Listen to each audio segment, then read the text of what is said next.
If you want to retire in the next 2 to 5 years, most retirement advisors would have you believe that you need fancy tools and calculations.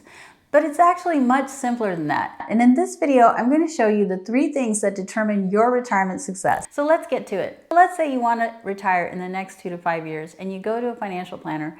Likely they will calculate your net worth and run a Monte Carlo analysis. And all of those things are great. They definitely will provide you a lot of insight into your full financial picture. But I want to break this down to some basic principles because I feel like we get lost in those nuanced conversations about Roth conversions and RMDs when it really just comes down to a few things. First, let's understand what we mean by saying we want to retire. We're saying we want to quit that job, quit that paycheck, and still have income to live on. So all of retirement planning is essentially about creating cash flow in retirement. But in order to create cash flow for the future, we need to have cash flow today. And cash flow is essentially your income minus your expenses. Let's look at our income first. I know most of you are probably in your 40s and 50s and you're in your peak earning years. But I want you to think outside of that and see how you could make more money. Not spend more, but rather to invest more. Some of the ways you might consider to create more income is to learn a new skill or get a different job, maybe renegotiate your contract, maybe start a side hustle. All of these things could add to your income, which could help fuel your path to your retirement. Next, let's look at the second half of that equation, your expenses. So many of us, as we get into our careers, we're earning more, we start spending more. We get the bigger house, the better car, and all of these things come with greater maintenance, and unfortunately, a lot of them are purchased with financing. And so we take on debt, and that debt is eating into our ability to retire. Anytime you make a big purchase, think about it as a cost of your freedom. So what do you want more? Do you want that thing, or do you want to retire sooner and have more freedom? If you're not retired yet, you want to increase your income, reduce your expenses so you have more cash flow. And then we're going to talk about what to do with that extra cash. Cash flow alone doesn't help you. What you do with that cash matters. And that brings us to the first number, your savings rate. Research has shown that your savings rate is one of the most important factors in your ability to retire. If you save 10% of your income, you're looking at retirement in 40 plus years. If you can save 50% of your income, you could retire in 20 years. So it's obviously a huge difference. But saving alone in a bank account or savings account or even a CD isn't going to really move you down the path faster. What you really need to take advantage of is the next number, which is the compounding rate. Compounding rate is the annual rate of return on your investments over time. And the compounding rate varies by the type of asset you're invested in. If you're contributing to a retirement account, you're likely invested in some combination of stocks and bonds. Stocks are shares in companies, and those can be very volatile, but they can also provide really strong growth, sometimes 10 to 12% on average. And then you have bonds. Bonds are essentially a loan to a company or to the US government, and that is going to pay you in interest. And that can range widely depending on the issuer of the bond, but it's going to be substantially lower than the stocks most of the time. When you're looking at your compounding rate, you're really looking at your asset allocation. You can't really control the market or how things will turn out, but you can control how much you put in stocks and how much you put in bonds.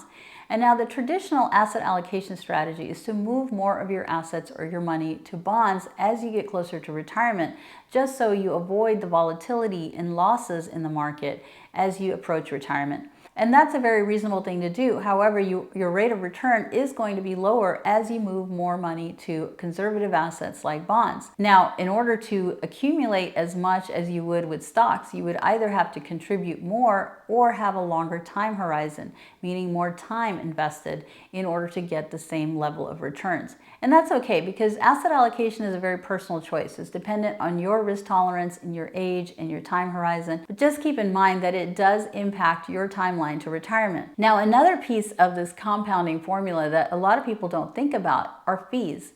Now, anything we invest in charges us some type of fee. And you do want to check this. When you're invested in stocks or mutual funds or ETFs, they all charge some type of fee. And that's called an expense ratio.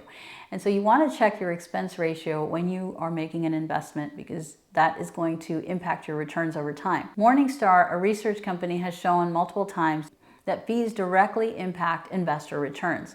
So the lower the fees, the better your returns. Now, layered on top of the expense ratio is oftentimes an advisor fee. Usually investment advisors or financial advisors charge another 1% of assets under management. So they are taking a 1% fee off of everything you accumulate. So if you had a 7% growth in the market, it's more like you had 6% because you've paid 1% to your advisor.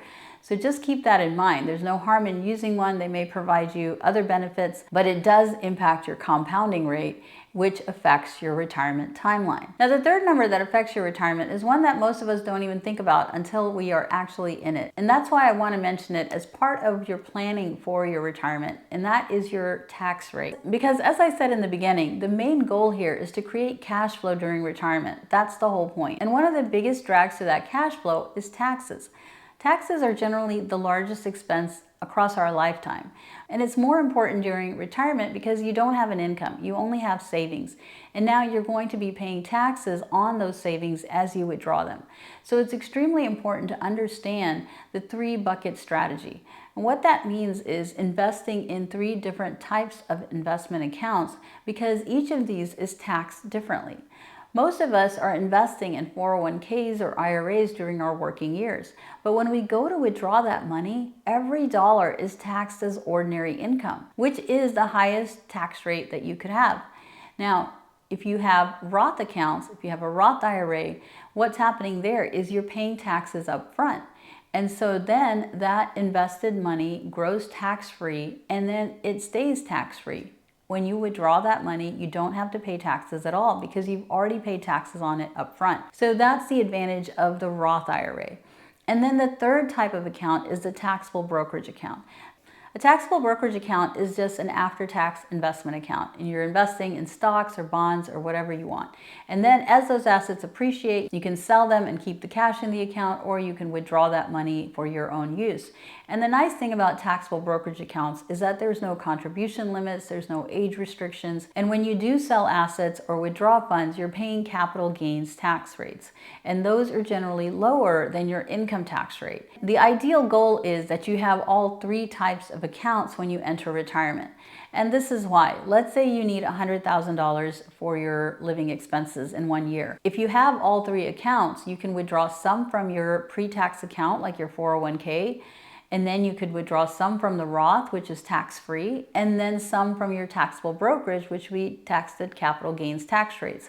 So if you do that, you can see how it would be far more advantageous than taking the whole amount from your 401k, which would be taxed 100% at ordinary income tax rates. So that's really the point, that you have flexibility in which accounts you withdraw from during retirement so that you can keep your taxable income low. Now, the reason to reduce taxable income is not just to pay less tax.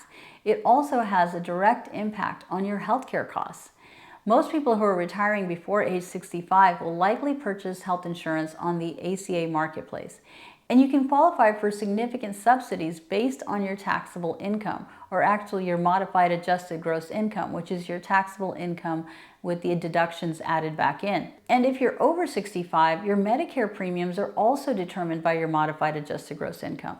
So you want to keep your taxable income and your modified adjusted gross income low in order to get those ACA subsidies and to keep your Medicare premiums low. So if you're within 2 to 5 years of retirement, you really want to start thinking about how you can build these 3 different tax buckets. Some of the ways people do that is through a Roth conversion. Basically, that means you're taking money from your pre-tax account, paying taxes on it today, and then moving that money to a Roth IRA.